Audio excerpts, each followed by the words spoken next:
Bismillahirrahmanirrahim. Welcome to the video session of Cantab Publisher. So students, today you are here in the class of Geography 6. So you should have in your hands the textbook of Geography, that is the Cambridge Scholar series of Geography 6.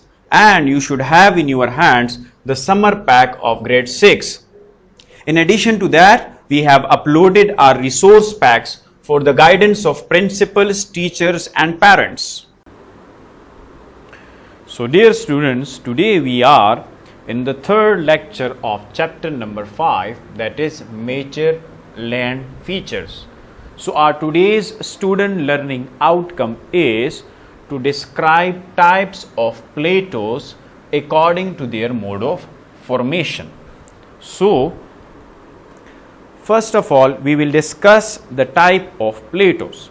So as we have previously discussed what is a plateau, so here is a short brief of plateau. A plateau is what? A plateau is a raised surface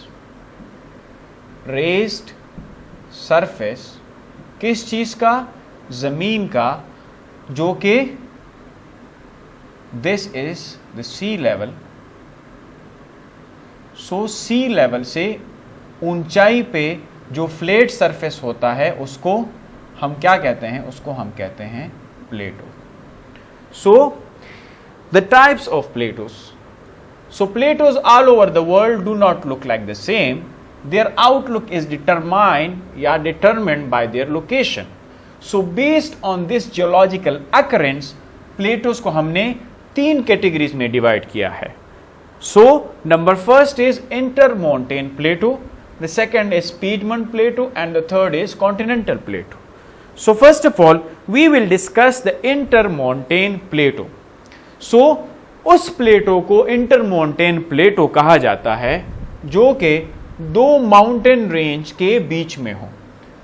आपको नजर आ रहा है कि ये जो portion है इसको इंटरमोंटेन प्लेटो कहा जाता है बिकॉज ये 2 माउंटेन्स के बीच में है.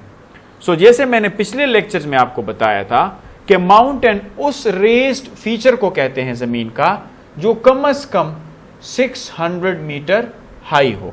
सो उसके बाद जो दूसरा फीचर आता है जो फ्लैट सरफेस है लेकिन सतह समंदर से ऊपर होती है उसको प्लेटो कहा जाता है. अब इंटरमोंटेन प्लेटो उस प्लेटो को कहा जाता है जो 2 पहाड़ों के बीच में हो. सो अब आते हैं किताब की तरफ.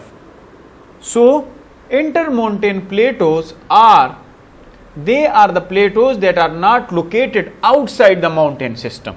ये माउंटेन सिस्टम से बाहर नहीं होते बल्कि माउंटेन सिस्टम के बीच में है.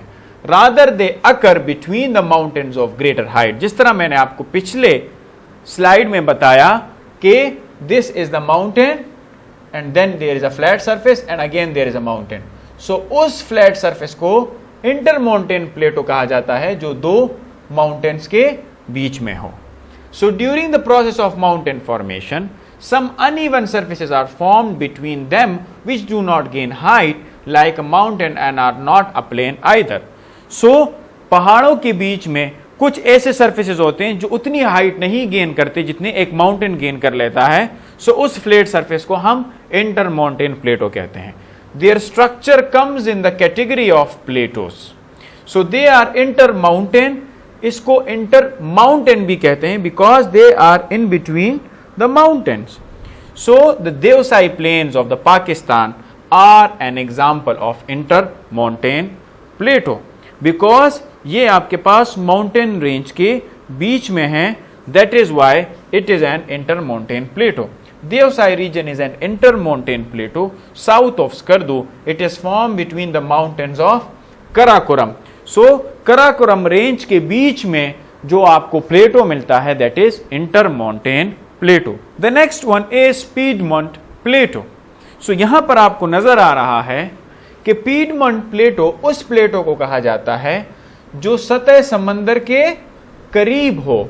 मतलब किसी भी माउंटेन के साथ जो रेस सरफेस होता है जो प्लेन से पहले आता है, लेकिन ये जो प्लेटो है ये किसी 2 पहाड़ी सिलसिले के बीच में नहीं होता, बल्कि एक माउंटेन चेन के फुट पे उसके पांव की तरफ, उसके खत्म होने की तरफ वो प्लेटो आपको मिलता है। सो ये इमेज आपको क्लियर कर रहा है कि this is the sea level and this is the level of the plateau and then this is the level of mountain. So a plateau that is next to the mountain but not between the mountain, that is called as Piedmont Plateau. So here you can see in our book, this kind of plateau is usually surrounded by mountains just like a valley. So they are also sometimes surrounded by mountains on one side and plains or the sea on the other side. So बाज़-औक़ात इसको क्या कहा जाता है कि ये एक तरफ portion जो है ये समंदर की तरफ होता है एंड बाज़-औक़ात they are surrounded by the mountain just like a valley, जैसी कि एक वादी हो और उस वादी के इर्द गिर्द आपके पास माउंटेन हो, लेकिन दो माउंटेन्स के बीच में ये ना हो, उसके सराउंडेड हो या एक तरफ होगी। So they are not extensive and cover a small area, ये एक कम एरिया कवर करते हैं और इतने बड़े बड़े नहीं होते। So the Balochistan plateau is the piedmont plateau type.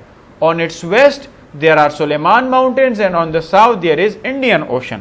So एक तरफ this is the example of Balochistan प्लेटो, एक तरफ इसके पहाड़ी सिलसिला है और दूसरी तरफ इसके ओशन है। So this is a type of Piedmont Plateau. The third type of plateau is a continental plateau. अब continental plateau उस raised portion को कहते हैं जो सतह समंदर से ऊपर होता है लेकिन फ्लैट होता है। अब जहां पर आपको माउंटेन्स नहीं नजर आ रहे, बिकॉज ये प्लेटो किसी भी वजह से, टेक्टोनिक प्लेट की वजह से, उसकी मूवमेंट की वजह से आपके पास एक प्लेटो बनता है, लेकिन यहां पर इतने ज्यादा स्ट्रेसेस नहीं होते जिन्होंने यहां पर पहाड़ बनाए हों। तो यहां पर पहाड़ नहीं होते लेकिन पूरी सरफेस जो है, इंटायर सरफेस, वो एक प्लेटो होती है और इसको कॉन्टिनेंटल प्लेटो कहा जाता है। So here you can see continental plateaus are one of the distinctive features of this plateau is that it is extended over a very large area. ये बहुत बड़े रीजन को कवर करते हैं जिस पे आपको पहाड़ नजर नहीं आते। ओवरऑल ये रेंज जो है, ये एरिया जो है, ये एक प्लेटो होती है। So they are formed by such tectonic movements that a very large portion of land mass gain height. So पूरा जो एरिया है उसने एक स्पेसिफिक हाइट गेन की होती है और उसको हम, उस प्लेटो को हम कॉन्टिनेंटल प्लेट कहते हैं। ये हाइट इतनी ज्यादा होती नहीं है कि इसको हम माउंटेन के कैटेगरी में ले आए, लेकिन इतनी कम भी नहीं होती कि ये प्लेन की कैटेगरी में आए। ये ऑलमोस्ट प्लेटो की कैटेगरी में आती है और this is because of some tectonic movement जिसने पहाड़ नहीं बनाए लेकिन एक रेस्ड फीचर बना ली। So no tall mountains are form but the relief feature resemble plateaus. सो इतने बड़े बड़े टॉल आपके पास फीचर्स नहीं है जिसको हम माउंटेन्स कहें, लेकिन आपके पास रिलीफ फीचर्स प्लेटोस को रिजेंबल करते हैं। जो इसकी हाइट होती है ये प्लेटोस की जितनी होती है। They are situated higher than the sea level and the whole of African continent is a continental plateau. So यहां पर आपको ये पूरा जो अफ्रीकन प्लेट है, जो टेक्टोनिक प्लेट है अफ्रीकन, ये पूरा आपके पास क्या है, ये पूरा आपके पास एक प्लेटो है जिसको कॉन्टिनेंटल प्लेटो कहा जाता है। So here is the homework from your book. You have to choose the correct option and fill in the circle. Plateaus are formed कैसे बनते हैं? Between mountains, at the foot of the mountain range, near the volcano, at the middle of the plain. You have to answer it. Then you have to answer the brief questions. The question number 6 of your book, that is, what kind of plateau is Potohar Plateau? Potohar Plateau कौन सा प्लेटो है? You have to search it and write the answer. Then there are 3 questions from this lecture. What is the difference between Piedmont Plateau and Intermontane Plateau? के बीच में फर्क क्या है? The next is you have to explain intermontane plateau with the help of diagram. आपने एक diagram draw करना है इंटरमोंटेन प्लेटो को एक्सप्लेन करने के लिए। And the third is you have to draw the world map and African plate as a continental plate हो। आपने एक वर्ल्ड मैप ड्रॉ करना है जिसमें अफ्रीकन प्लेट को आपने मेंशन करना है, हाईलाइट करना है as a continental plate. So thank you so much for today's lecture. See you in the next class. Take care. Allah Hafiz.